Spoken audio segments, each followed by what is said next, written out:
The morning air on the runway was thick with tension. A line of technicians huddled around the F-16, their faces contorted in frustration.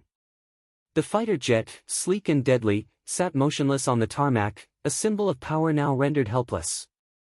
Chief Technician Wilson wiped his brow with the back of his hand, his fingers still gripping a clipboard that seemed to be getting heavier by the second. "Auxiliary power," he barked, his voice rising over the din of the engines and the sharp whine of diagnostic equipment. The young airman at the cockpit, Airman Ryan Thompson, only 22 but with a cocky edge, flipped a switch, his eyes glued to the screen in front of him. The jet's systems gave a weak whine before falling silent. The same response they had gotten for hours. "This is ridiculous," Wilson muttered, slamming the clipboard against the aircraft's body. "This bird should be flying by now. We've got a joint exercise in 2 days, and it can't even power up." A few recruits in the background whispered among themselves, their tone casual, too light for the situation. "Maybe it's tired," one said, cracking a smile. "It's probably as old as my grandfather." "Yeah, right," another replied with a chuckle. "Your grandpa probably still works." Their laughter hung in the air, stinging the atmosphere, a stark contrast to the growing sense of urgency that was gnawing at the team. Their jokes were hollow, their lightheartedness misdirected. The clock was ticking, and every failed attempt only worsened their position. Eli Carter stood a distance away, mop in hand, his gaze quietly fixed on the F-16. He didn't flinch at the sound of laughter or the rising tension around him. For him, these were familiar sounds, sounds that brought memories he hadn't thought of in years. He had been the one to get jets back in the air under fire. He had fixed aircraft with nothing more than what he could scrounge together, out in the middle of the desert, with enemy forces closing in. Back then, the lives of men and women depended on his hands, his decisions. But now, in his janitor's uniform, Eli was invisible. No one saw him, no one asked for his help, and, for the most part, no one even acknowledged he was there. As the technicians shuffled about, Eli's eyes continued to trace every move, every click of the wrench, every shift of a technician's position. His eyes were sharp, too sharp for anyone to realize. He saw things no one else did. He noticed the slight discoloration of a connector on the left wing, the way a cable was routed in a way that didn't align with the manual, and the faint hum of the diagnostic system cycling through its error code again and again. He sighed, shaking his head imperceptibly. His experience told him exactly what the issue was. It was something no one else had considered. But he wasn't about to step in, no one wanted to hear from the old janitor. Not now. Not here. A young lieutenant, Lieutenant Madison, rushed by, his boots clicking against the floor. "Old-timer," he called without slowing down, "this hall's got to be cleared. General's coming through soon. Move that cart out of the way." His voice was demanding, curt, as he passed Eli without a second glance. Eli didn't reply. He didn't need to. He simply moved his mop aside and resumed the task of cleaning the floor. It was all he could do the job that no one wanted to acknowledge he had once been more than capable of. As the crowd of technicians continued to cluster around the jet, Eli moved further down the hallway, his movements slow and deliberate. Inside the command center, Colonel Matthews stood at attention, his posture as rigid as the steel beams that held the base together. His eyes were fixed on the runway through the reinforced glass of his office. At 54, Matthews was a man who had spent his entire life climbing the ranks, stepping on people as he made his way up, but always with the calculated grace of someone who had learned how to play the game of military politics. He had the ambition, the connections, but not the experience. He was a man who had never been under fire. Never had to make decisions in the heat of battle. His radio crackled. "Sir, Washington is asking for updates on the joint exercise preparations," came the voice of his aide. Matthews snatched the tablet from the aide's hands, his voice firm. "Tell them everything's on schedule," he said. "The F-16 will be operational by tomorrow." The aide hesitated, glancing at Matthews. "But, sir, we still..." "Just tell them everything's fine," Matthews snapped, cutting him off. He waved his hand dismissively and turned back to the window, watching the technicians like a hawk. "I don't want excuses. I want results." He watched as his team fumbled over the same issue, the same malfunction. Each attempt more futile than the last. His face tightened in frustration. He couldn't afford failure. His career depended on this demonstration going smoothly. And the F-16, the symbol of American air superiority, was dead on the runway, its engines silent. Back on the tarmac, Airman Thompson, with beads of sweat dripping down his forehead, swore under his breath. "We're missing something, I know it." He slammed his hand against the cockpit's edge. "Why won't this damn thing start?" Eli stood in the background, his mop still, his face expressionless. He had fixed jets with less than this before. The problem was right there, in front of them, and they were too proud to see it.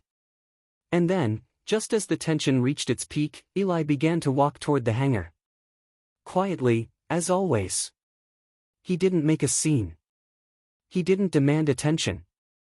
He simply knew what needed to be done. The hallway echoed with the sharp sound of boots against polished floors. Eli Carter, mop in hand, moved with methodical precision, each stroke of the mop almost a rhythmic dance of routine. He had done this thousands of times, a monotonous task that had become his existence since his military days came to an abrupt end. At 62, he was invisible to everyone around him, a relic of a time when his hands had saved lives and jets in combat zones. Now, those same hands swiped away the footprints of hurried personnel, as if all he was worth was cleaning up after them. As he turned a corner, Eli glanced down at the hallway where the technicians continued their futile attempts to fix the F-16. They were still crowded around it, young, brash, and full of self-assurance. The jet, however, remained motionless, its sleek body an embodiment of all the power and technology that now seemed beyond their reach. The technicians were jamming wires into terminals, flipping switches, and cursing under their breath. Eli paused for a moment, watching them. The chief technician, Wilson, was leading the charge, his face twisted in frustration as he barked orders at the younger airmen. He was still trying the same thing that hadn't worked for hours. The auxiliary power had been switched on a dozen times, yet there was no response from the aircraft. Another young airman, Thompson, stood with his arms crossed, offering nothing but passive suggestions that barely registered in the frantic scene around him. None of them knew what they were missing. Eli's gaze flickered across the aircraft, his mind instantly mapping the situation. He could tell from the subtle errors in the wiring and the diagnostic system that something far simpler than what they were trying was causing the problem. A minor electrical short, something hidden from the standard checks, could have shut down the jet's systems. It was a problem he had fixed countless times in the field, under much harsher conditions. But none of them would ask him. No one ever did. Airman Green, however, had noticed him. She had watched him from the corner of her eye as he passed by the hangar. Unlike her colleagues, she hadn't dismissed the janitor as nothing more than a floor sweeper. There was something about the way he moved, the way his eyes scanned the room that seemed different. He wasn't just doing his job. He was seeing. It wasn't just curiosity that had drawn her to him. She'd been in the Air Force long enough to understand that the best technicians didn't flaunt their skills, they let their work speak for them. And there was something in Eli's quiet demeanor that made her think he was far more than the uniform he wore. "Excuse me," she said, her voice breaking the hum of the room. Her voice, steady but hesitant, seemed to pull the focus of the room toward her. Wilson looked up, irritated by the distraction. "What is it, Green?" he barked, already turning his attention back to the jet. I noticed something," she said, her eyes flicking toward Eli, who was still standing off to the side, unmoving. She took a half step forward. "That guy, Eli, he's been watching the jet." Wilson cut her off, his patience already worn thin. "Green, not now. We don't have time to entertain every passing idea." He waved her off, his voice dripping with sarcasm. "Maybe the janitor knows a thing or two about jets, huh?" The other technicians snickered, and Eli didn't flinch. His face remained expressionless as they laughed, but inside, there was a stirring of frustration. He had seen it all before, the dismissive looks, the underestimation of those who had paid their dues. But Green didn't give up. She walked toward Eli, ignoring the stares of the others. She had worked with enough seasoned professionals to know that sometimes it wasn't the loudest voice that had the answer, but the quietest one. "Mr. Carter," she called gently. Eli turned, his eyes locking with hers. She noticed something in those eyes, something old, but still sharp. "You think you can help?" she asked, her voice just above a whisper, trying not to draw more attention to the exchange. For a brief moment, Eli studied her, as if measuring her sincerity. Then, he gave a slow nod. "Maybe I can," he said, his voice calm and steady. "But it's not my job anymore, is it?" She shook her head, the frustration evident on her face. "Doesn't matter. The team's not getting anywhere. I think it's worth a shot." Eli didn't speak for a moment, considering her words. He had been called many things in his life, some deserved, some not, but there was something different in Green's request. It wasn't desperation or arrogance. It was simply an appeal to his experience. And for a brief second, that old spark of purpose flickered back to life. "All right," he said quietly. "Let's take a look." The technicians continued to argue in the background as Eli moved towards the aircraft, Green following close behind. His movements were measured and deliberate, his eyes scanning the F-16 with a kind of precision that hadn't dulled over the years. He could hear the diagnostic system cycling through its errors, but it was the subtle, unnoticed things that caught his attention first. "Over here," he said, pointing to a connector on the left side of the jet. "There's a short in the wiring. Someone rerouted it when they made repairs a while back. The system can't recognize it anymore. That's what's causing the failure." Green stepped closer, her eyes wide with disbelief. The other technicians had missed it completely. "How'd you?" Eli shrugged, his expression unreadable. "I've seen this before. Out in the field. Things break, and you make do with what you've got. Do you think you can fix it?" Green asked, her voice filled with urgency. Eli knelt down, his hands moving with practiced precision. "I can fix it," he said calmly. "But not here. Not without proper tools." Green looked back at the team. "Let me get them," she said, and before Eli could protest, she was already running toward the maintenance station. As Eli stood by, the quiet dignity he had carried for so long settled around him like a cloak. He was just a janitor, a relic from a time when he mattered. But his hands still knew what to do. He hadn't forgotten. And for a brief moment, it seemed as though the past could still play a part in the present. The hum of the F-16 still echoed in the background, but it was a sound that had lost its sharp edge. Somewhere, deep inside, Eli was ready to fix what no one else could. The air around the F-16 was thick with frustration.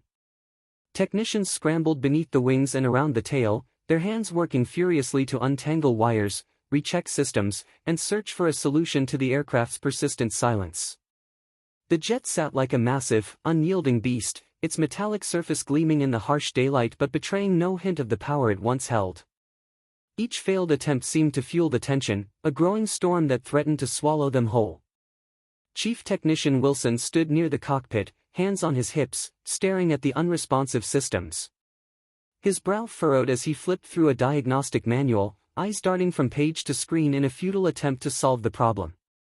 "Try the auxiliary power again," he snapped, his voice cracking under the strain. Airman Thompson, the team's leader in his early 20s, climbed into the cockpit for the 5th time that day. His hands trembled slightly as he flipped switches, expecting a different result, yet receiving nothing more than the same flicker of light followed by silence. He cursed under his breath, frustration boiling over. "This damn thing isn't responding," he muttered, his voice edged with panic. Around him, the team continued their futile attempts, none of them realizing the real issue. They were fixated on the wrong problem. It wasn't a circuit issue or a hardware malfunction, it was something simpler, a problem that Eli had already identified, but they wouldn't listen to him. They were too wrapped up in their own failure to see beyond the manual. The banter of the recruits drifted through the air, light-hearted and irreverent, even as the crisis deepened. "Maybe we should just put it to bed," one of the younger airmen joked. "Give it a blanket and a cup of tea. It's probably as old as my granddad." "I don't know, man," another airman replied with a laugh. "Your granddad's probably still out there working harder than this thing." The laughter that followed was sharp, echoing the growing divide between the seasoned veterans like Eli and the cocky, inexperienced recruits. Eli stood a few feet away, leaning on his mop, watching them work. His eyes narrowed slightly as he observed the team's movements, taking in the details, the disorganized wiring, the way the cables weren't routed properly, the repeated diagnostic cycles that returned the same errors. He had seen it all before, the overcomplicated solutions, the refusal to look outside the box. He could fix it in his sleep, but he wouldn't. Not yet. He glanced over at Airman Green, who stood just outside the hangar, her arms folded across her chest. She had been watching him. He could tell she had noticed things about him that no one else had. There was something in her gaze, a curiosity, an openness to learning, that the others lacked. She had asked him for help earlier, a request that no one else had made. It was a small thing, but it had felt right. But even now, Eli hesitated. He had been dismissed too many times, his skills overlooked because of his uniform, because of his age, because of his race. He had fought in wars, fixed jets under fire, saved lives. Now, he was nothing more than a janitor. A symbol of the past. "You think you've got it?" Airman Green's voice broke his thoughts. He glanced up to find her standing beside him, her expression unreadable. She was no longer the young recruit who had hesitated to approach him. There was a spark in her now, a sense of resolve that mirrored his own. "I think I know what's wrong with it," Eli said quietly. "But that's not enough, is it?" Green tilted her head. "What do you mean?" He looked toward the F-16, his gaze lingering on the sleek aircraft. "They'll never listen to me. Not after everything they've seen. They're too proud to admit they missed something. They'll keep banging their heads against the wall until they wear themselves out. You think they'll just keep trying and trying, thinking they're doing something?" Green asked, her voice tinged with disbelief. "They're not used to failure," Eli replied, his voice calm, steady. "They've got all the latest equipment, all the tools they need, but they don't have the one thing that counts, experience." Green opened her mouth to respond, but a voice from behind her interrupted. "What's going on here?" Chief Wilson demanded, walking up with Thompson in tow. "What is this, a strategy session?" Eli didn't look at them. He didn't need to. He had heard their footsteps long before they reached him. "You might want to look at the wiring on the left wing," he said flatly. "There's a bypass that's causing the diagnostic system to fail." Wilson shot him a glare. "And who the hell are you to tell me how to fix this?" Eli remained unmoved, his voice steady as ever. "I'm someone who's fixed these jets when there was no other option. I've worked on them under fire, with less than half of what you've got here." Thompson scoffed. "Yeah, well, that was then. This is now. We've got the best equipment the Air Force can offer." "And yet, it's still not enough," Eli said, his eyes meeting Green's for a brief moment before looking back at the jet. "You're missing the simplest answer. And you won't find it in a manual." Wilson opened his mouth to argue, but Eli turned and walked toward the door of the hangar. The team, despite their reluctance, turned their attention back to the F-16. Wilson's frustration boiled over. "Let's check the wiring, then," he snapped, his voice sharp. "If the old man knows something, maybe we'll have a look." Eli didn't wait for a response. He had said all he needed to say. Now, it was up to them. He wasn't going to force anyone to listen. As Eli left the hangar, he glanced over at Green once more. She was watching him, as though trying to figure out the puzzle he had just laid before them. He could see the wheels turning in her head, the same way they had turned in his for years. She didn't speak, but he knew she was beginning to understand. Maybe, just maybe, she would be the one to break through. The hangar buzzed with activity as the technicians continued their battle with the F-16, a battle they were clearly losing. Wilson barked orders to his team, each attempt at a fix resulting in another dead end. Airman Thompson, still holding the cockpit controls, was pale from exhaustion, sweat dripping down his face as the same error message flashed repeatedly across his screen. have you checked the bypass cables? Eli's voice cut through the chaos like a knife. Wilson glanced up sharply, his face contorted with frustration. You've got something to say, Eli? He asked, his tone mocking. Why don't you grab a wrench and join the party? Eli stood just outside the cluster of technicians, his hand still gripping the mop as if it was an extension of his arm. He knew better than to get involved directly. They wouldn't want him. Not now, not after all these years of being dismissed. His gaze flickered to the F-16, its sleek body standing silent on the tarmac like a giant waiting for the spark of life. He had seen this before. This was a problem that could be fixed with a quick glance, a problem rooted in something simple but hidden beneath layers of assumptions. Seriously, Eli, Thompson interjected, his voice filled with exasperation, this is a state-of-the-art fighter jet, not some old war bird you fixed under enemy fire. He looked at the others for support, a few technicians snickering under their breath. Eli didn't respond.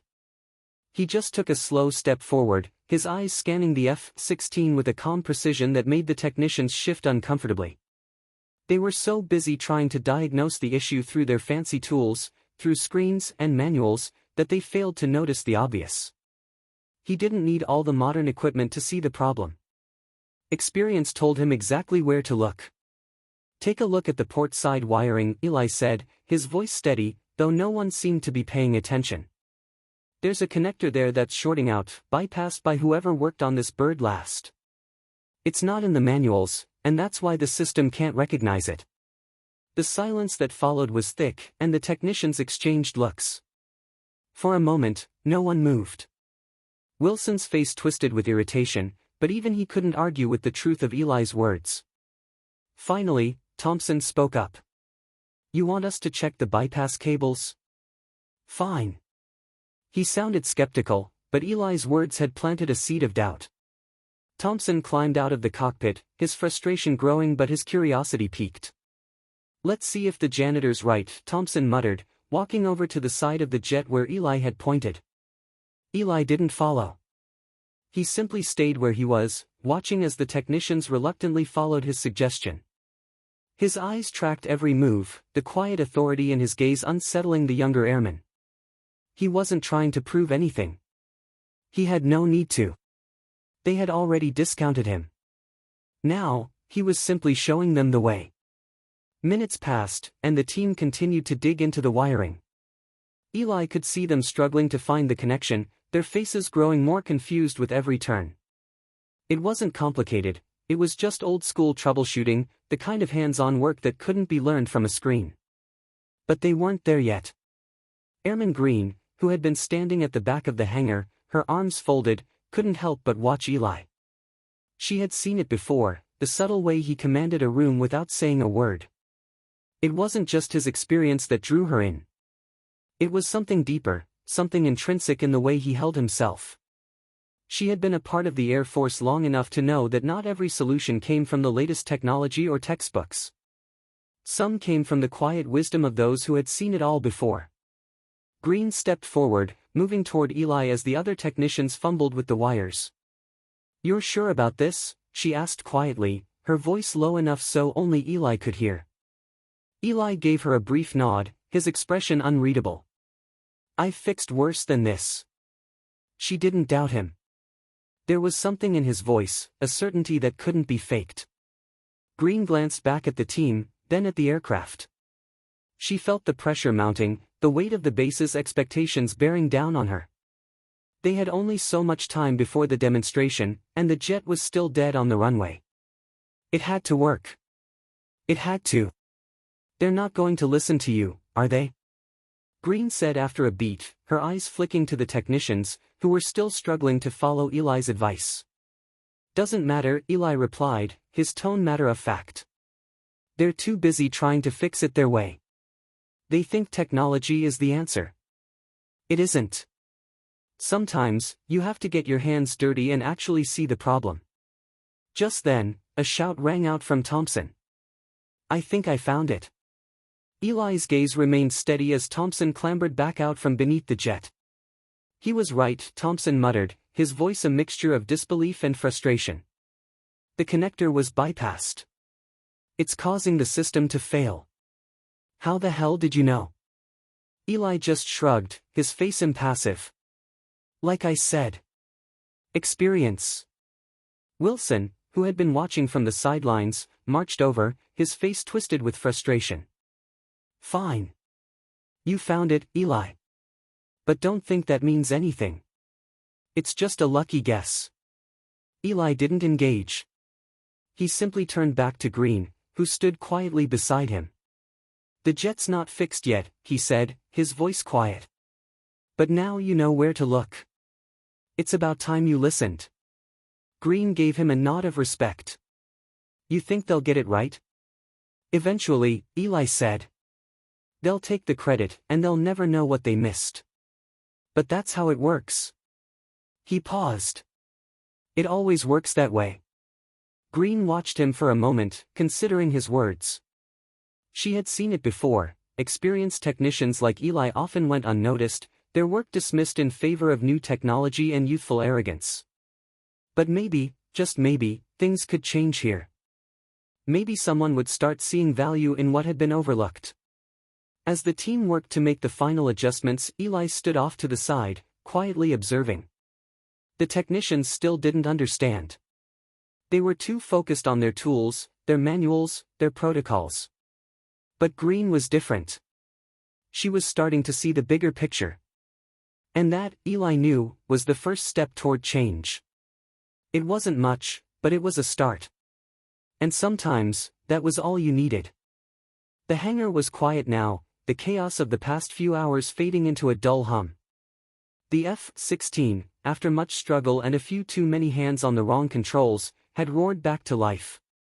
Its systems were responding as they should, and for the first time in days, the technicians could breathe.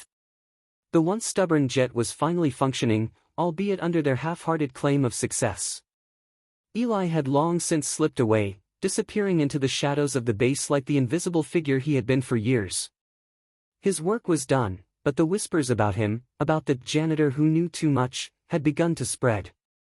Airman Green was still standing outside the hangar, her arms crossed, watching the team take credit for Eli's intervention.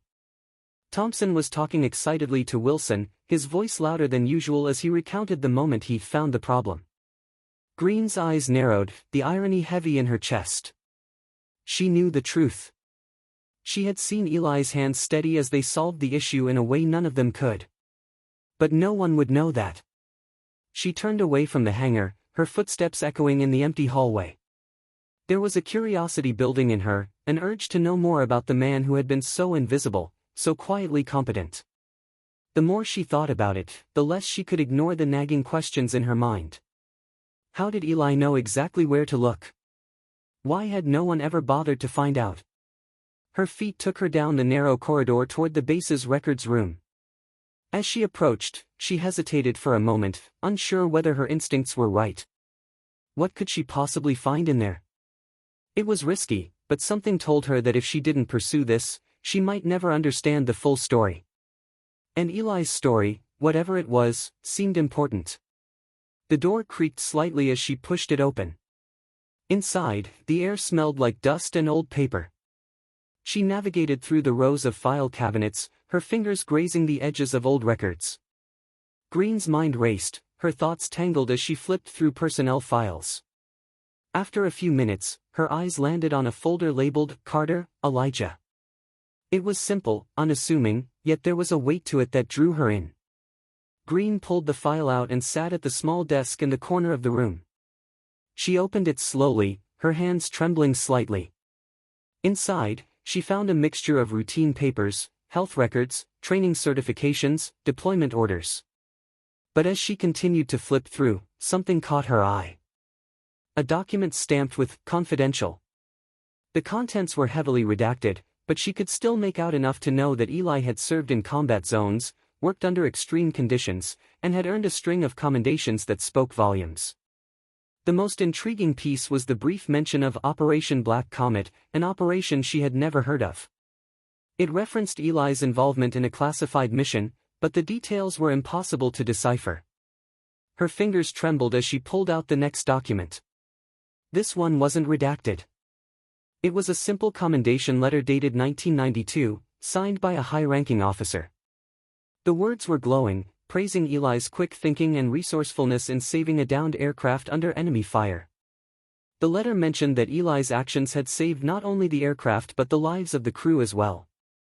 It was clear this was no ordinary technician. She read the letter again, slowly, as if trying to absorb every detail.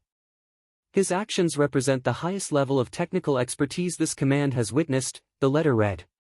Recommended for immediate commendation.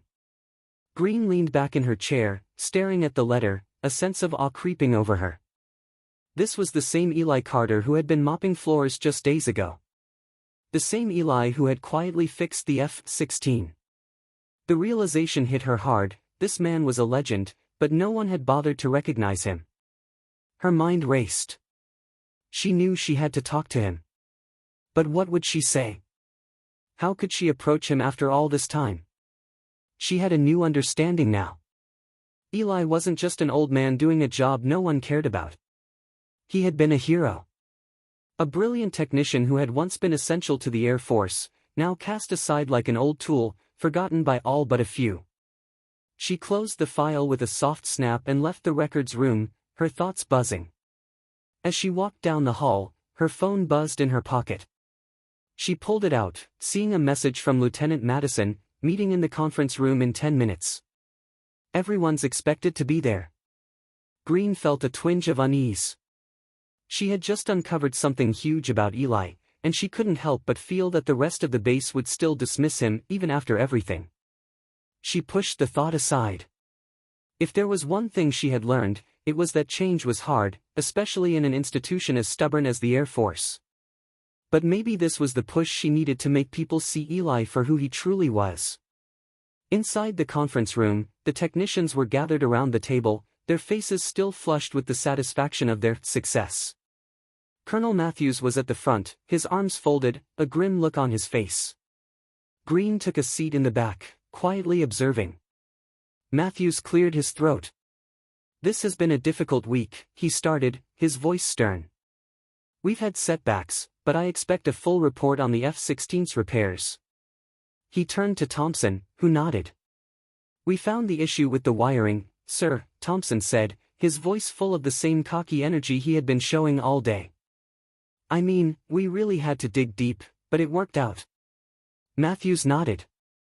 "Good work, Thompson. And I assume we'll have a full analysis of the systems by tomorrow morning?" Thompson's smile faltered. "Well, we're still working on calibrating a few things, but yeah, we'll have it ready." Matthews didn't seem pleased, but he nodded anyway. "Good. I expect more of this next time." Green sat still, her mind on the letter she had read, on the truth she now held. She wanted to speak up, to reveal what she had discovered, but she hesitated. She had no proof that the rest of the team would listen, no way to convince Matthews of Eli's worth. And even if they did hear her, would they care? Or would they continue to dismiss him as just another forgotten veteran? As the meeting continued, Green found her resolve hardening. She knew she couldn't keep quiet. Eli deserved better. He deserved more than to be swept under the rug. She had seen what he could do. Now, it was time for everyone else to see it too. The meeting broke up, and Green walked out into the hall, her thoughts racing. She had a plan now, a new goal. But first, she had to find Eli. He didn't know it yet, but his time in the shadows was over. It was time for him to step into the light. The base was still in the midst of a crisis when Colonel Matthews stood before his office window, his hands clasped tightly behind his back. His face, usually a mask of control, was now contorted with frustration.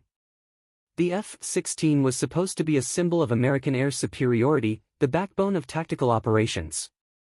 But it had been dead on the runway for days, defying all attempts to revive it. Time was running out, and the delegation of foreign officials was scheduled to arrive at any moment. Matthews' jaw tightened as he scanned the scene below. His technicians had failed, the aircraft remained motionless, and all he could do was watch the seconds slip away. His career, his reputation, everything hinged on this one moment, and yet he felt powerless. A knock on the door startled him. He didn't need to look to know who it was. "Come in," Matthews said, his voice strained. Lieutenant Madison entered, carrying a tablet. "Sir, Washington is asking for an update," he said, his tone tense. Matthews didn't take the tablet, instead glancing over at his team of technicians who had gathered in the corner of the office. They were all whispering, probably discussing the F-16's latest failure, and no one was looking at him. "Tell them everything's on schedule," Matthews replied sharply. "The jet will be operational by tomorrow. Do not let them know we're behind." Madison hesitated, clearly sensing the mounting pressure. "Sir," he started, "the team's still troubleshooting. We haven't even been able to figure out what's causing the problem. Maybe we need—" "No," Matthews interrupted, raising his hand. "No more excuses. I want results, not more analysis. We don't have time to waste." Madison left, and Matthews was alone again, staring at the now quiet hangar through the window. He thought of his career, of the countless promotions and accolades he had received, the political maneuvers, the hours spent climbing up the ranks. He had worked his way into this position, but he had never really been on the ground. Never truly fought for his career, like those who had served in the field. And now, it was all coming crashing down. A soft knock interrupted his thoughts again. "Enter," Matthews said, his voice carrying the exhaustion of the day's weight. Chief Technician Wilson entered, his face flushed with a mix of frustration and fatigue. "Sir, we've run out of options," Wilson said, his voice low. "The wiring's checked, the systems are all recalibrated, but nothing is working. The F-16's still dead." Matthews didn't even blink. "I know that. What's your next move?" Wilson hesitated. "Sir, I think we need to bring in someone else. Maybe a fresh set of eyes. A specialist?" Matthews clenched his jaw. "We don't have time for specialists. We need this fixed now." He turned away from Wilson, pacing in his office. "There's nothing left to do except go through the motions. Get Thompson and the rest of the team back to work. If the damn thing won't start, we'll make it look like we did everything we could. We've got a delegation arriving tomorrow, and I won't have them see failure." Wilson nodded and turned to leave. But just before he reached the door, Matthews spoke again, his voice quieter this time. "You've been with me a long time, Wilson. I've always respected your work. But don't let this one slip. I don't want any more failures on my watch." Wilson's face tightened for a moment before he nodded again. "Understood, sir. I'll do whatever it takes." As the door clicked shut behind him, Matthews sank into his chair. The weight of the moment was beginning to settle in. He was running out of time. The pressure was mounting, and all he could do was scramble for a solution. But deep down, Matthews knew something he couldn't admit, not to himself, and certainly not to anyone else. He was afraid. He was afraid of being exposed as a man who had climbed the ladder of success without truly understanding the very foundation of what made the military strong. The men and women who fought on the ground, who risked their lives, who knew the real price of service. He sighed and looked out the window again.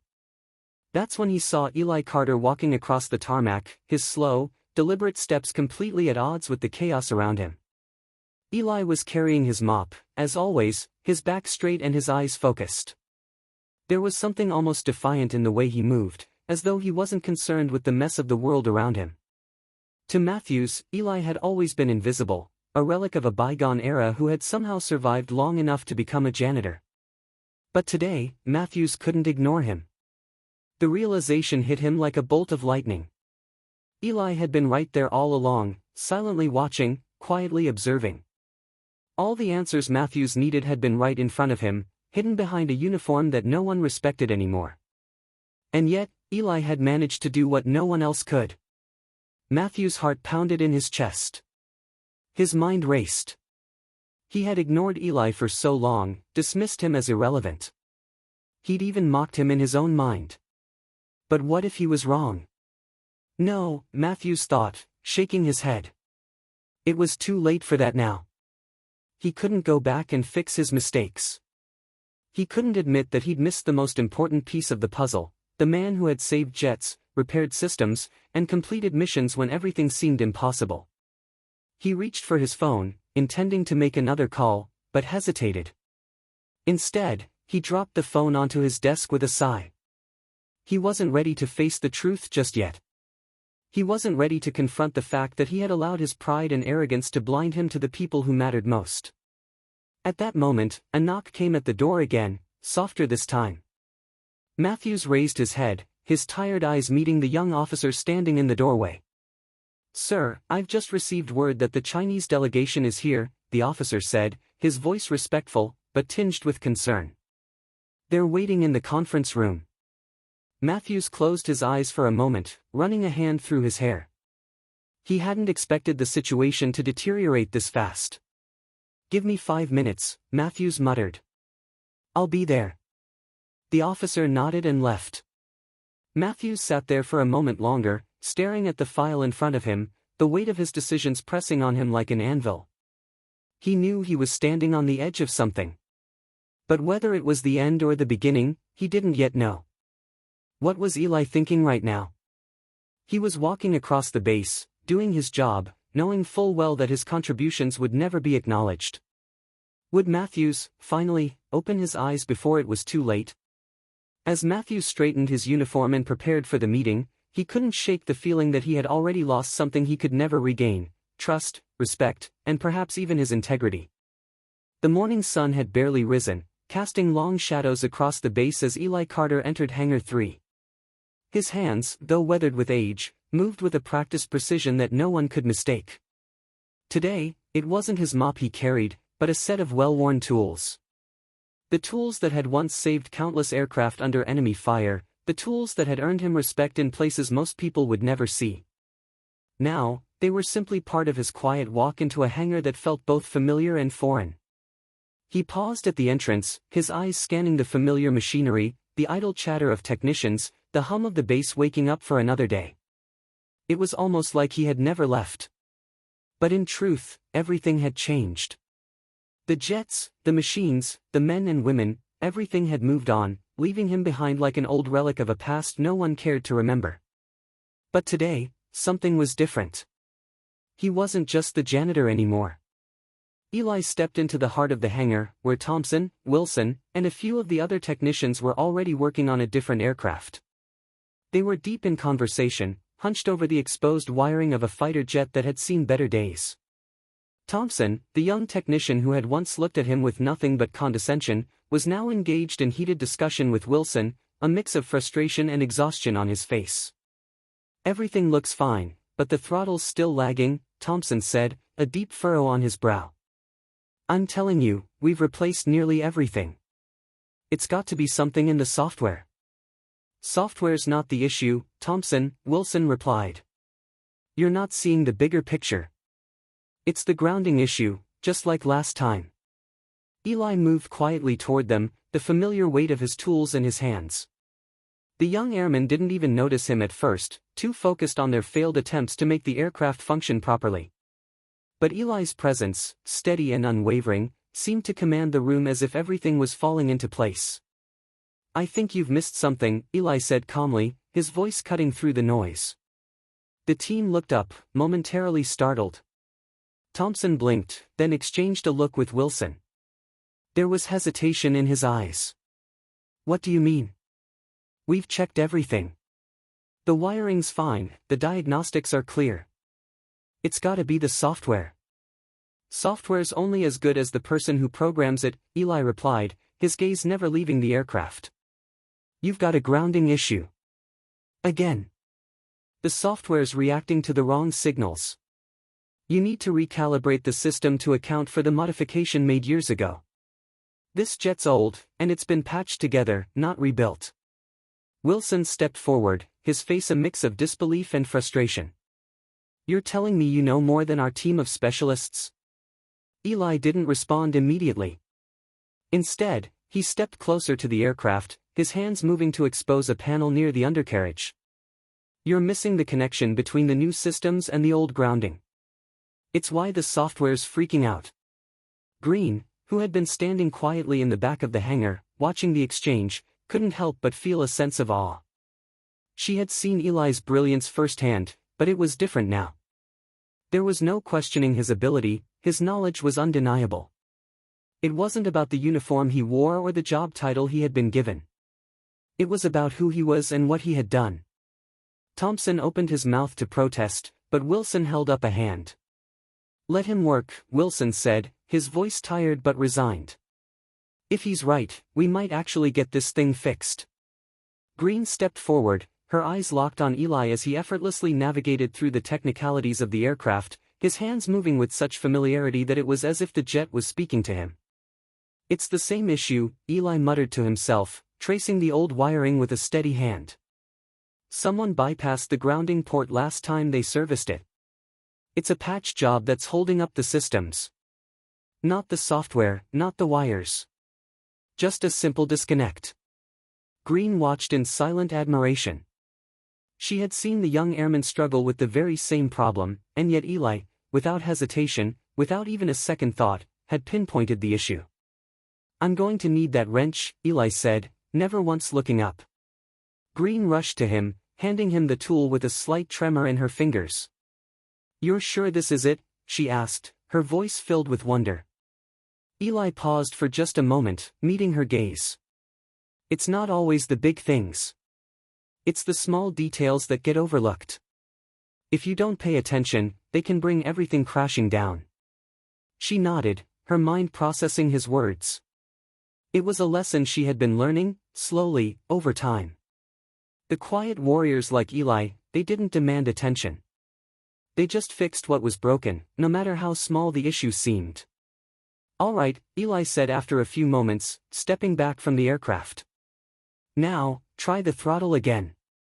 The entire hangar seemed to hold its breath as Thompson stepped forward, gingerly pushing the throttle forward. For a moment, nothing happened. Then, slowly, the system hummed to life. The controls responded smoothly, without any of the lag they had encountered before. It was working. The F-16, finally, was responding like it should. The young technicians stared at the aircraft in stunned silence, disbelief on their faces. They had been so focused on the wrong issues, so wrapped up in their own knowledge and resources, that they had missed the obvious. Eli had solved it in moments, his experience and quiet intuition guiding the way. Wilson let out a breath he hadn't realized he was holding. "You did it," he said quietly. I didn't think it would work." Eli didn't smile, didn't seek any kind of recognition. He simply nodded and turned away, his tools still in his hands. "Just doing my job," he said, his voice quiet but firm. Green watched as he walked away, a sense of pride swelling in her chest. He wasn't just the janitor anymore. He was the technician, the master sergeant, the man who had saved countless lives, and today, he had saved their F-16. It wasn't just about fixing an aircraft. It was about restoring a piece of history, a forgotten legacy that still had value. Eli might have thought he was invisible. But today, the base had seen him. Today, they had seen the true worth of a silent warrior. As the aircraft's engines roared to life, Green stood tall, knowing that this moment, this victory, was just the beginning. It was time for others to see what she now understood. Eli's knowledge, his legacy, could no longer be ignored. The F-16 sat on the runway, its engines purring smoothly, the hum of its systems now synchronized. For the first time in days, the jet seemed to breathe with life, its power fully restored. The technicians gathered around, their expressions a mixture of disbelief and reluctant admiration. Eli Carter, standing a few paces away, didn't share in their excitement. For him, this was just another fix, another day doing what he had done so many times before. But today, it felt different. Airman Green watched Eli from the corner of the hangar, her heart pounding with a mix of respect and something else, something deeper. She had seen it in the way he had worked on the aircraft, the calm, unwavering precision that had brought it back to life. The others, still clapping each other on the back, seemed to have no idea how close they had come to failure, how much they had overlooked. She knew that if Eli hadn't stepped in, they would have never solved the issue. She crossed the hangar toward him, her footsteps firm but hesitant. There was something she needed to say, something she had been thinking about ever since she first found the file in the records room. Eli was a legend. Not just in the technical world, but in the military. He had saved lives, kept missions on track, and now, here he was, invisible to everyone around him. That was going to change. Eli, she called softly, her voice barely rising above the hum of the engines. He turned, his expression unreadable, but his eyes held something, an unspoken understanding. Green, he acknowledged, his voice calm. I need to talk to you, she said, stepping closer. About everything. Eli raised an eyebrow but didn't move. He had never been one for small talk. You've got something to say. What is it? She hesitated, her thoughts swirling. How do you explain something like this? How do you tell someone who has been quietly discarded for so long that they deserve more than just being the invisible man? You can't just keep doing this, she said, her voice gaining strength. You can't just keep fixing everything and walking away. Eli's gaze softened, but he said nothing. He was used to being the quiet one, the one who didn't speak up. The one who did his job and faded into the background. But Green had seen through the layers. She saw the man beneath the uniform, beneath the job title. Eli, you're more than just a janitor. She paused, struggling to find the words. You're a hero. You've saved so many lives, and now, you're here, cleaning floors, fixing jets. You can't keep hiding in the background. Eli finally spoke, his voice low but firm. It's not about being a hero. It's about doing the job. You do what's needed. You fix what's broken. And that's all that matters. Green's eyes flickered with frustration. But you're not just fixing things anymore. You're invisible.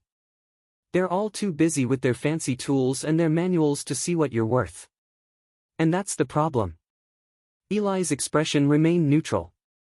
I've been invisible for a long time, Green. It doesn't matter if they see me or not. It doesn't change the work that gets done. But it does matter. Green almost shouted, her voice raw with emotion. She wasn't sure what had gotten into her. Maybe it was the weight of the truth finally sinking in, the injustice of it all. You can't just fade into the background anymore. You've earned the right to be seen. To be heard. Eli stood still, his gaze unwavering. Some things aren't meant to be seen, Green. Some people just do their job and move on. That's all. She didn't know how to respond to that. He wasn't wrong. People like Eli didn't seek recognition. But she couldn't stand by and watch him fade away again. Not when he had so much to offer, when he had so much to give. You deserve better than this, she said softly, almost to herself. You deserve recognition. You deserve more than just being the janitor. They don't even know what you're capable of. Eli's eyes softened, and for the first time, Green saw a flicker of vulnerability in his gaze. What's the point, Green? His voice was quieter now, almost resigned. What does it matter? I'm not who I was.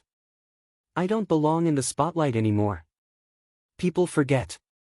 She took a step closer, standing beside him as the sound of the F-16's engines faded into the background.